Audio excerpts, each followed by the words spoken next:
I've always been the naturally curious type. I'd like to blame it on my love for adventure movies. Sadly, I don't watch them. I live then. So when I heard about an abandoned farmhouse downtown, I knew I had to check it out. Little did I know that this little excursion would make me so terrified that I'd never go on such absurd excursions anymore. The farmhouse had been empty for 11 years. No one in the town offered any information about why the family left in the middle of the night, why they didn't take a single thing with them, and why the house had sat untouched ever since. I found out the hard way. I spent one night inside, and by morning I understood exactly why no one goes near that place anymore. I was 23, fresh out of college, working as a freelance photographer in rural Kentucky, and I had built a small following online by documenting forgotten places, abandoned buildings that most people consider creepy, and places that time had left behind.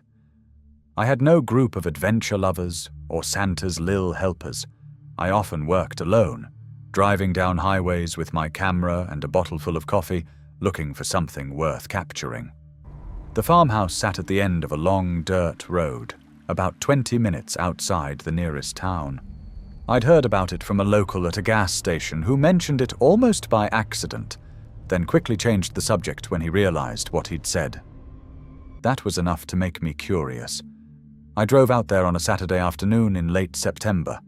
The house was exactly what I expected. A 2-story wooden structure sagging under its own weight, the roof caved in on one side. The porch had collapsed entirely, leaving a gap between the ground and the front door like a missing tooth. Tall grass and weeds had swallowed the yard, creeping up the sides of the house and through the broken windows. I spent the afternoon photographing the exterior, moving around the property, finding angles that captured the decay and the stillness of the place. It was beautiful in a sad way, the kind of ruin that photographers dream about. The light was golden in the late afternoon, filtering through the tall grass and the broken windows, and I lost myself in the work. By the time I looked up from my camera, the sun was nearly gone. I had 2 choices: drive back down that long dirt road alone in the dark, or stay the night inside the house and leave at first light. The thought of driving alone on a road I didn't know well terrified me. The road had been rough even in daylight, full of potholes and sharp turns. I decided to stay. I found a room on the ground floor that was in relatively good shape. The floor was solid, the walls mostly intact, and there was a corner where I could set up my sleeping bag without worrying about the ceiling coming down on me. I ate a sandwich I'd packed, set up my phone as an alarm, and settled in for the night. The house was quiet at first, the normal kind of quiet that old buildings have, creaks and settlings and the occasional groan of wood shifting in the wind. I lay in my sleeping bag listening to it, not particularly bothered. I'd spent nights in abandoned buildings before, and I wasn't really bothered by the little sounds that they made anymore. Oh, it was kind of like a package deal. It was just after midnight when things started getting eerie. The creaking stopped. The groaning stopped. Everything stopped. The silence that replaced it was so complete, so total, that it felt like someone or something else was responsible for whatever was happening. I lay still, suddenly very aware of how alone I was, how far from anyone, how deep in the dark countryside this place sat. Then I heard the footsteps above me.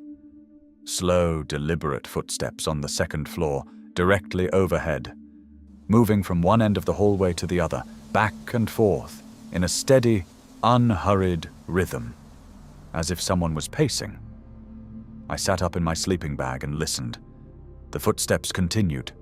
Back and forth, back and forth. The sound was clear, unmistakable. Someone was up there. I grabbed my flashlight and my phone, and I stood at the bottom of the broken staircase, aiming the beam upward. The stairs were damaged, several steps missing, but they were still climbable if I was careful. I called out, "Hello, is someone up there?" The footsteps stopped. The silence that followed was somehow worse than the sound had been. I waited, flashlight aimed at the darkness above, listening for any response, Nothing came. I decided not to go up. Instead, I packed my sleeping bag quickly, grabbed my gear, and moved toward the front door. I didn't want to stay in that house another minute. The front door was stuck. I pulled at it, then pushed, but it wouldn't budge. The frame had warped with age and moisture, sealing it in place. I turned to find another way out, the back door, a window, anything. That's when the footsteps started again. But this time they weren't on the second floor. They were on the ground floor, behind me. I spun around with my flashlight.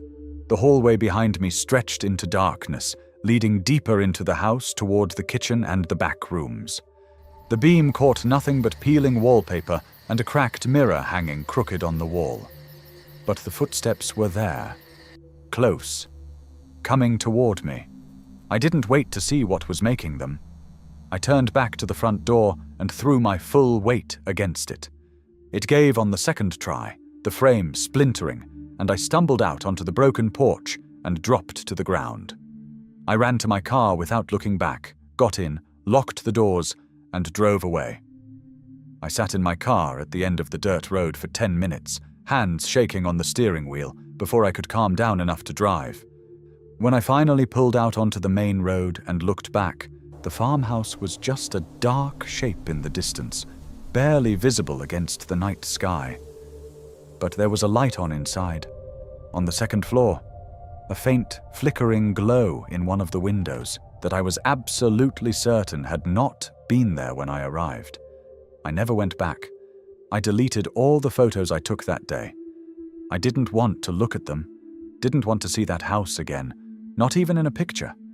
Something was inside that farmhouse, something that had been there for a long time, pacing those hallways in the dark, waiting for someone to come close enough to hear.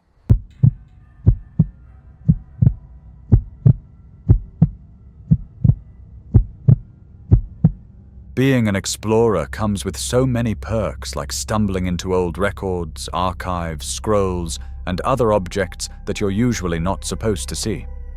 So when my sister and I decided that our next stop was a farmhouse, I couldn't wait to see what old records of history we'd see this time.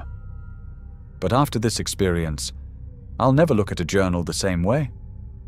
We found the journal in the basement of the farmhouse. It was wrapped in plastic, tucked behind a shelf, and the entries inside were dated only 2 weeks before the family who lived there vanished. The last entry described something in the walls, something that moved at night, something that watched them from inside the house itself. We read it by flashlight, crouched in that dark basement, and by the time we finished, neither of us wanted to move. I was 30. And my sister Cara was 27. We were amateur urban explorers, though the places we explored were mostly rural. Abandoned houses, old barns, forgotten churches. We documented everything and posted it online. It had become something close to an obsession over the past 2 years. The farmhouse we visited that October was in a small town in central Iowa. We'd found it through an online forum dedicated to abandoned properties. Someone had posted photos and coordinates, but no explanation, which only made us more curious. We drove out on a Wednesday afternoon, arriving around 2.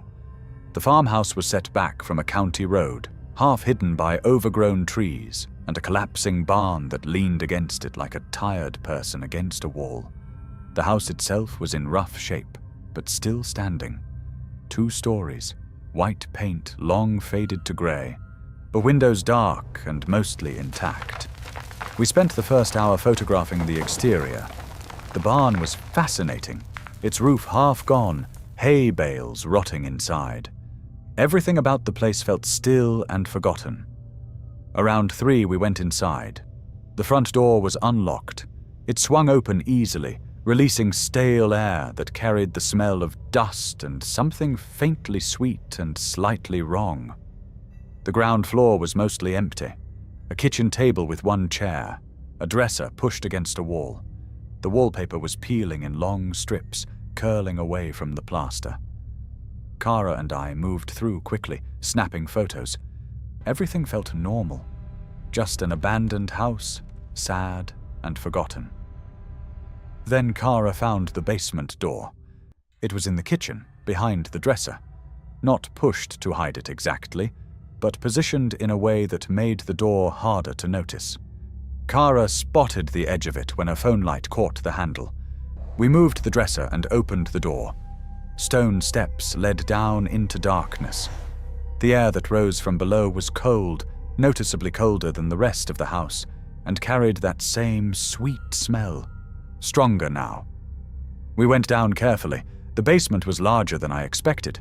Concrete floor, low ceiling, exposed pipes running overhead. Shelving units lined one wall, still holding mason jars and old cans. In the corner, a rusted furnace squatted in silence. The space felt cramped and close, the kind of room that made you want to leave quickly. Kara found the journal on the second shelf, behind a row of empty jars. A standard hardcover notebook, wrapped in a plastic bag. She pulled it out and unwrapped it. The handwriting inside was neat and careful. The entries were dated, starting in late September and ending abruptly in mid-October. We read through them together, leaning against the wall, our phone lights on the pages. The early entries were mundane. Notes about the harvest, the weather, normal life. But around the third week, the tone shifted. The writer began describing sounds in the walls at night. A scratching, like fingernails dragging across the inside of the plaster. It started in the bedroom and moved through the house, stopping outside doors. She thought it was mice. Her husband checked. He found nothing. The scratching continued. Then it changed. It became something harder to describe. She wrote that it sounded less like an animal and more like a person, like someone pressing their hands flat against the inside of the wall and sliding them slowly downward. The entries after that were shorter. I'm more urgent. She wrote about feeling watched, about a coldness that moved through the rooms at night, about her husband refusing to sleep because someone was standing behind the walls in their bedroom. The final entry was dated October 14th. Only 3 lines. It's in the walls. It's been in the walls the whole time. We are leaving tonight and we are not coming back. Kara and I looked at each other in the dim light. The silence felt heavier than before. I became aware suddenly of the walls around us, the concrete and plaster and the dark spaces behind them. Then Kara grabbed my arm. "Listen," she whispered. I listened. From somewhere inside the wall to our left there was a sound. Faint, barely audible, but unmistakable once you heard it. A slow, rhythmic scratching. Fingernails or something like fingernails, dragging across the inside of the plaster, moving downward, then stopping, then starting again. We left the journal in the basement. We ran up the stairs, through the kitchen, out the front door, and we did not stop until we reached the car. Kara drove. I sat in the passenger seat, staring back at the farmhouse as we pulled away down the county road. I still have the photos from that day on my phone. I've looked at them dozens of times, trying to see if there's anything visible in the walls, any crack or gap or shadow that might explain what we heard. There isn't. The walls look solid, normal, undisturbed. But I think about that sound constantly. The scratching, the way it started and stopped, like something was testing the wall, feeling for a weak spot. And I think about that family, packing up in the middle of the night and driving away from everything they owned because something inside their own home had finally made itself known. I don't know what was in those walls. I don't know if it's still there, but I know what I heard, and I know that whatever it was, it had been there long before we arrived. Waiting, scratching, moving through the dark spaces between the rooms, patient as anything.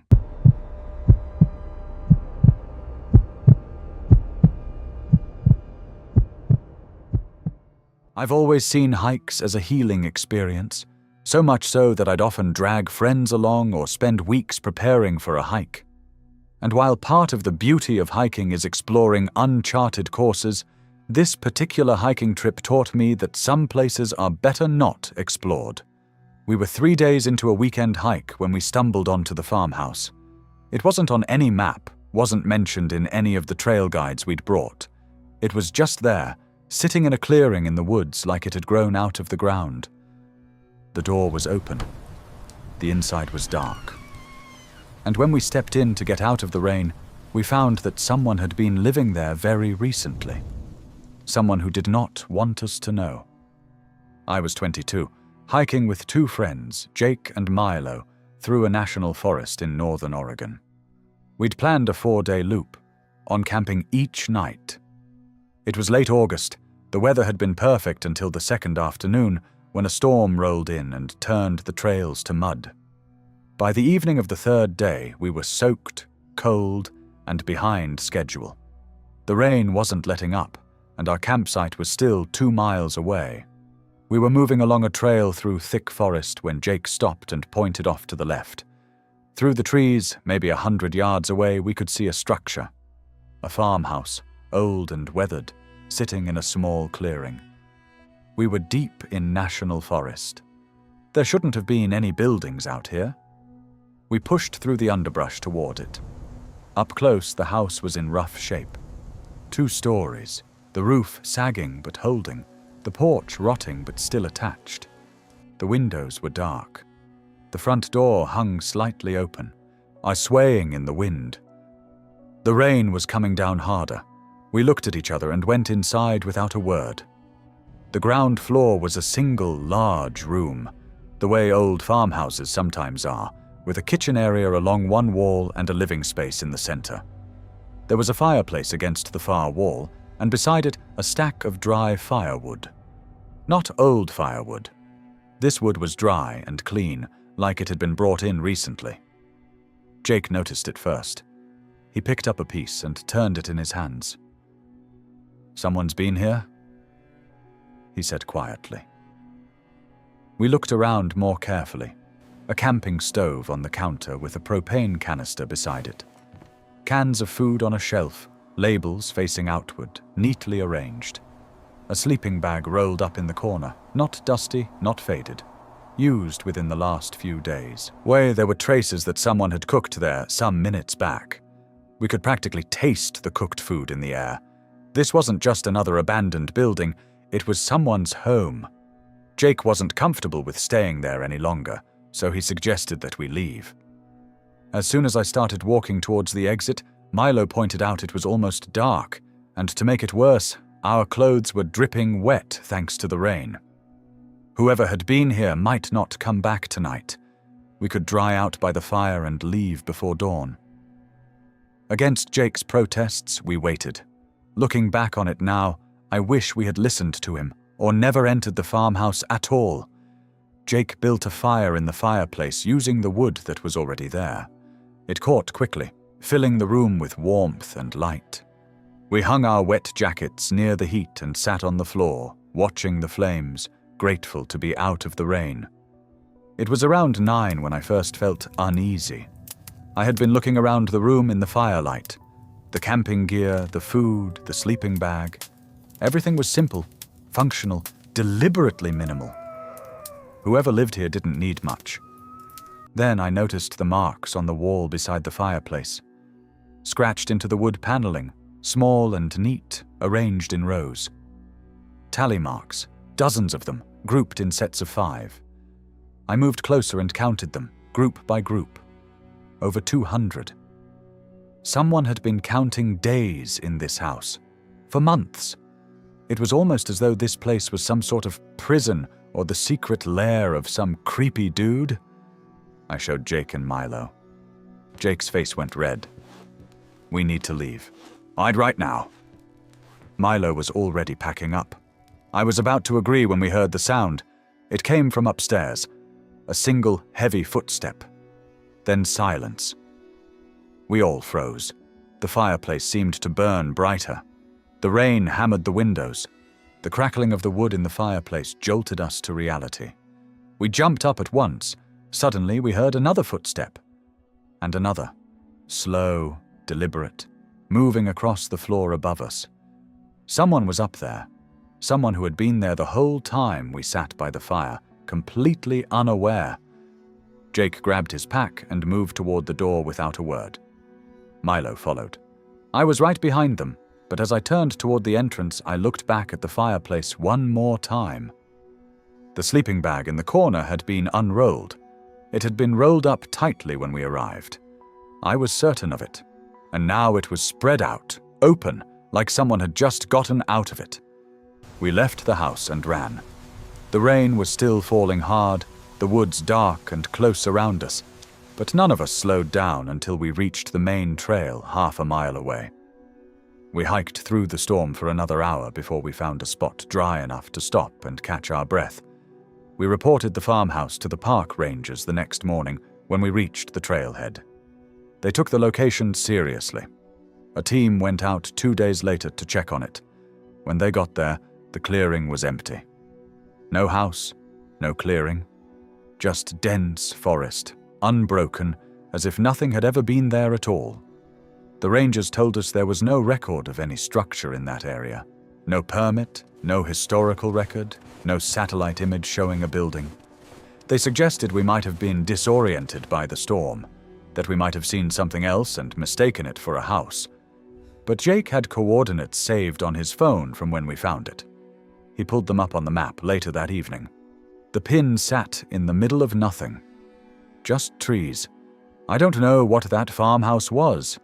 I don't know who was living there, counting the days on the wall, sleeping in that bag, watching us from the floor above.